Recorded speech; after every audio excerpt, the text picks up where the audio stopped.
আমার বাড়ির ঘরের একটু কাজ করে, থালা বাসন মাজতে দেয় না, এই সেরকম দিতে দেয় না। এবার থালা বাসন মাজতে মাজতে ওই কাচের গ্লাসও ছিল, আর ফড়াম করে কাচের গ্লাসটা ভেঙে গেছে, বুঝতে পারেন না? এবারে বললেন শাশুড়ি, মানে চমকানো শাশুড়ি, এইরকম করে বলছে, এই বৌমা তুমি তো সংসার কামবার ভেঙে দিবা। বলে কেন? বলে নতুন বৌমা হয়ে এসে তুমি আমার বাড়ি গ্লাস ভেঙে দিলে। আরে ছি, বেটা এসছে, বেটাকে বলছে, বেটা এই বউকে নিয়ে সংসার করতে পারবি না। বলে কেন? বলে এই গ্লাস ধুতে গিয়ে গ্লাস ভেঙে ফেলেছে, সংসার ভেঙে ফেলবে। মেয়ে ছেলের ফতোয়া বাবজি খতরনাক। সেই ছেলেটার মনের ভেতর মায়ের কথা ঢুকে গেল, বলে মার কথাটাই ঠিক, ছেলেটা মেয়েটাকে বাদ দিয়ে দিল।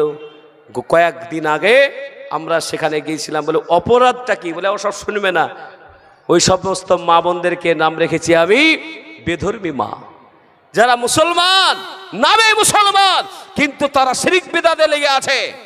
এরকম আপনাদের এলাকায় মা বোন আছে না নাই? হ্যাঁ আছে। ওই পিছনের লোকগুলো ভয় বলছে না, বাড়ি গিয়ে যদি চমকায় এসব মৌলবীকে বললে সমস্যায় পড়িয়েছে। এ বাবা, আমি আপনাদের সকলকে বলি বাবজি, ফতোয়া জাতামাতা দিলে হবে না, ফতোয়া সঠিক শুনে আমাদেরকে প্রত্যেকে আমল করতে হবে। বলুন ইনশাআল্লাহ। আমি আপনাদের সকলকে বলি আল্লাহ বানা, আমি আজকে আপনাদেরকে একটা বয়ান শোনানোর জন্য উঠেছি। বিশ্ব নবী সাল্লাল্লাহু আলাইহি ওয়াসাল্লাম ওই মক্কা থেকে মদিনায় গিয়েছিলেন। ওই যাওয়াটাকে হিজরত বলা হয়। কি বলা হয় জোরে বলুন? হিজরত। যারা মক্কা থেকে মদিনায় যারা ইমানের সাথে গেছে তাদেরকে বলা হয় মুহাজির।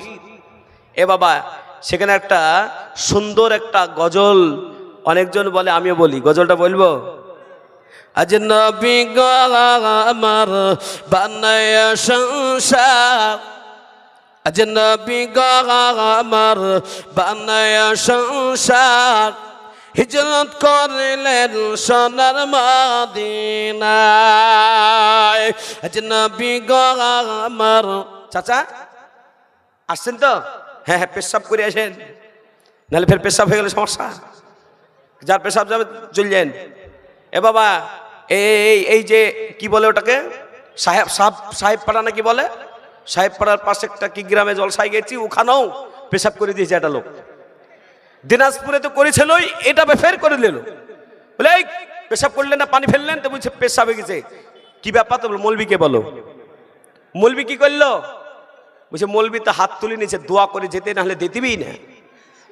বাপজি যায়েন, বদনাম মৌলবীর হয়ে যাবে বাপ। সে গজলটা বলছিলাম, আজ নবী গো আমার বানায়া সংসার। এই আরেকটা সাউন্ড দাও তো, এই একটু করো। আজ নবী গো আমার বানায়া সংসার, হিজরত করলেন সোনার মদিনায়। আজ নবী গো আমার বানায়া বাজার, হিজরত করলেন সোনার মদিনায়।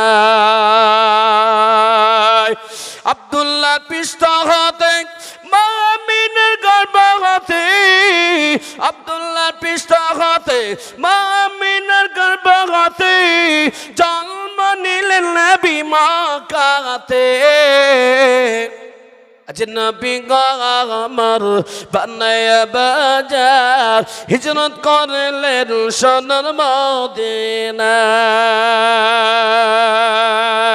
নবী উম্মতের লাগিয়া কান্দিয়া কাঁদিয়া, নবী উম্মতের লাগিয়া কান্দিয়া কাঁদিয়া, শুয়ে আছেন নবী মদিনায়। আজ নবী গো আমার বানায়া সংসার, হিজরত করলেন সোনার মদিনায়। ওই নবীর পরে দুরূদ পড়িলে, ওই নবীর পরে দুরূদ পড়িলে, হাবিয়া দুজক নিভে যায়। আজনবী গো আমার বানায়া সংসার হিজরত করিলেন সোনার মদিনায়। আমার নবী মক্কাতে যাচ্ছেন, আবু বকর সিদ্দিক রাদিয়াল্লাহু তাআলার সঙ্গে করে নিয়ে 3 দিন কিছুই খাবার খান নাই। আল্লাহর নবী বলেন, আবু বকর ওইখানে একটা বাড়ি দেখতে পাচ্ছ, ওই বাড়িটাই কিছু খাবার পাওয়া যাবে। আল্লাহর নবী সাল্লাল্লাহু আলাইহি ওয়াসাল্লাম সেখানে পৌঁছে গেলেন। ওই বাড়িটা ছিল উম্মে মাবাদ নামক একজন মহিলার বাড়ি। কি বললাম জোরে বলুন, জোরে বলুন কি নাম?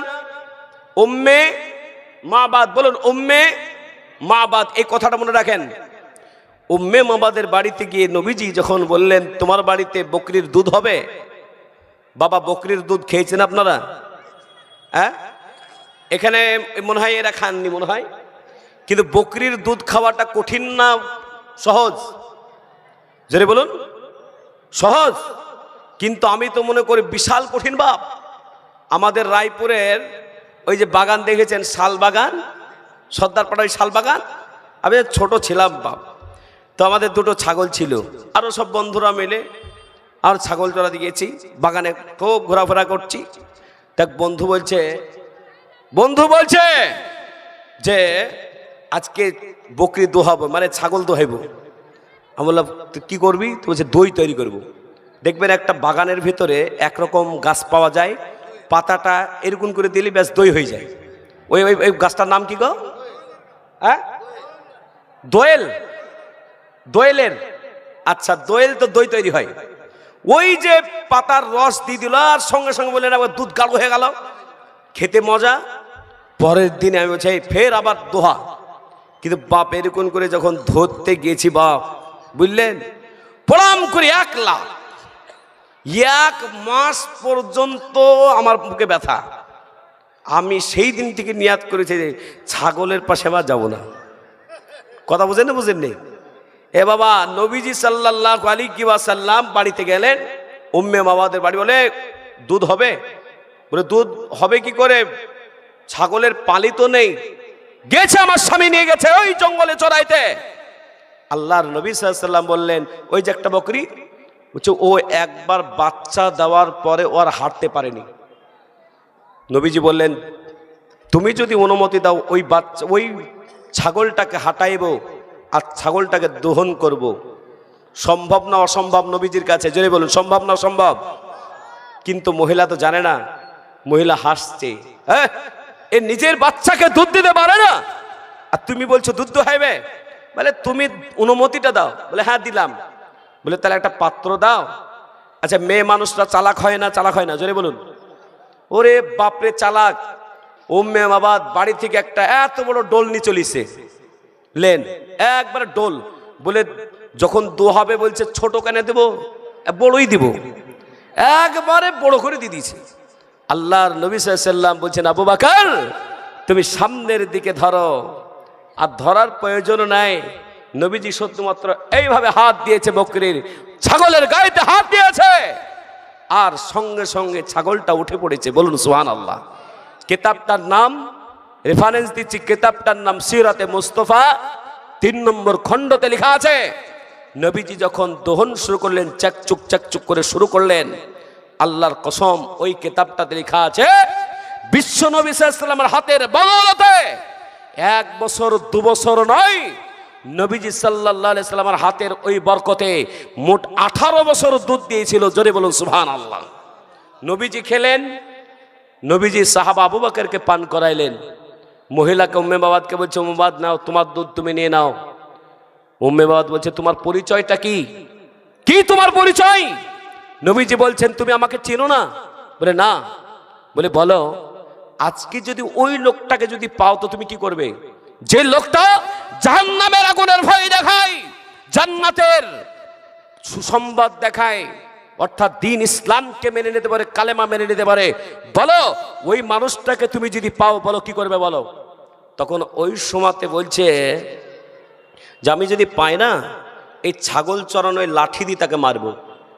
নবীজি বললেন, ও উম্মে মাবাদ, আমি হলাম সেই মোহাম্মদ, আমি হলাম সেই মোহাম্মদ, তোমার কাছে ওই যে লাঠিটা আছে ওই লাঠিটা নিয়ে আসো, আর আমাকে দুমদাম দুমদাম দুমদাম করে মেরে মেরে তুমি মেরে শান্তি নাও।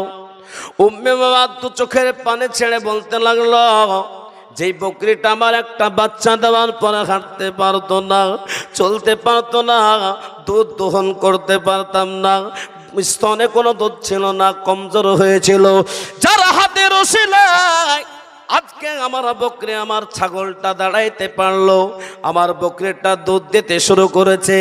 ওই মুহাম্মদ তুমি সত্য নবী। ওই সঙ্গে সঙ্গে উম্মে মাবাদ কালেমা পড়ে মুসলমান হয়ে গেছিল। জোরে বলুন সুবহানাল্লাহ। আর একবার জোরে বলুন নারায়ে তাকবীর। ও আল্লাহ বালা, আপনাদের বলুন এই যে পাশে যে মসজিদটা আছে